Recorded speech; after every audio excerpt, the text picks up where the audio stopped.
Michael, I got to correct myself. At the end of the last segment, I was teasing our discussion of personnel in this segment. And I said that Donald Trump appointed someone this week that he said was psychopathic. Now, I want to correct myself. Donald Trump said the guy was pathological, like a pedophile. Like a child, yes, like a child molester. Yes. And, of course, we are referencing Donald Trump's description of Ben Carson, the neurosurgeon who coincidentally has no expertise in public policy, public housing, public financing of public housing, anti-discrimination measures, or anything to do with, broadly speaking, housing people in our country. Now, I say that because, look, I don't know that you or I have those things either, but we haven't been just appointed or nominated to be the Secretary of HUD, the the Housing and Urban Development, which is a key agency in terms of particularly dealing with poverty and obviously housing, and is not only a key agency to the functioning of a democratic society that takes care of those of us, those who are least fortunate around us, but also is like a goodie bag for a kleptocracy. And there you go. I mean, that's exactly the point. And I actually would venture, even without much particular expertise in housing policy, I would be pretty confident that actually you or I probably know more than Ben Carson does about how, to run HUD or what it is. And I think that's exactly the point. And if you go back to... And I would say, if only because we care more. Exactly. I mean, this is a guy who literally didn't of... want the job 2 weeks ago because he said, I think I'm better in business. I could be president, but I wouldn't want to run a cabinet office. But I think that when you look at what they released a couple days after the election of something incredibly sort of 80s, condescending and bizarre, like a real deal for urban America or something like that, that whole thing was predicated on doing stuff with real estate and empowerment zones and basically a formula for mass gentrification. That's going to obviously be funneled significantly through HUD. There's going to be a ton of money to be made. There's going to be a lot of scams. And, Ben Carson, at the very least, to put it the most gently, is going to be a guy who is asleep at the wheel or blinking at the wheel. And by the way, is also a true believer in if I wanted to go and run a scam through HUD, I'd go to Ben Carson, and I'd make this joke on the Majority Report all the time, but I mean it, and say, I have a plan for biblical-based housing prosperity. Right. And that, by the way, is a direct funnel to my chain of slums, and we're going to use eminent domain, which Donald Trump, incidentally, is a big fan of, and we're going to benefit my housing, my real estate empire. By the way, who is the person whose literal real estate empire could benefit from all of this personally? Donald Trump. There you go. I mean, the other explanation for this, too, I think, look, they see this as a huge pot of gold that they can now dole out without any constraints.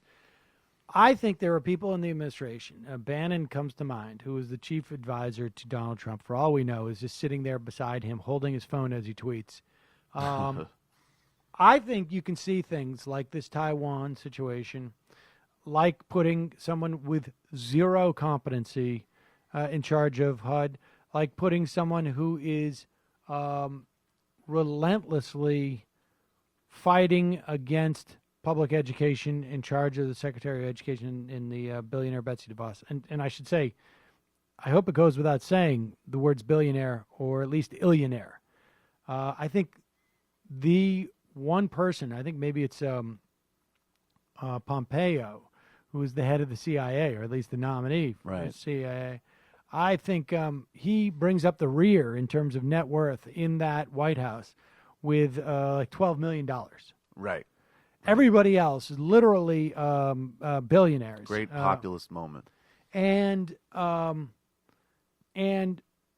so you have this big sort of like freebie handout giveaway thing. But if I'm Bannon, who believes in sort of this chaos theory, and I wanted to destroy some of these agencies, well, this is exactly the type of person I would pick. Someone who still has the hearts and minds, to the extent that there are any minds, on the right, in charge of this, and basically just let it implode. Let the agency implode, and then just blame it. Well, they couldn't function because the doctor required more, expertise or whatnot. I think the idea is to destroy, to lop off, to crush certain elements of our government, and maybe there'll be multiple. Destroy it. Maybe there'll be multiple rounds of this. Yep. But what better way, instead of like sort of constantly have to worry about your kid driving your car and restricting the hours, let them ride at once on a very icy street, crack it up. You never have to police them again. Done. And I'm not convinced that's not the strategy here. It is, like you couldn't really find somebody else to manage HUD. Now, I will say it's possible. It's possible there are no conservatives out there who would want to work for Trump, even if it meant they had the opportunity to destroy an agency. But clearly, Ben Carson is game. Well, I have to say, it's a joke. A friend of mine, I got to give her credit, said this to me. She said, well, he knew it needed to be somebody black because it's Trump and HUD needs to be run by a black person. The only other black person he knew was Omarosa, and Omarosa is even too crazy for Trump to actually run HUD. So there you go. Process of elimination, Ben Carson. And, to be fair, like she's doing all sorts of other things in the transition. And it's an important player. Yeah, so this is pretty terrifying stuff, and you compare that with sort of a Michael Flynn, who I think, and there were reports of John Bolton showing up at the White House this week too.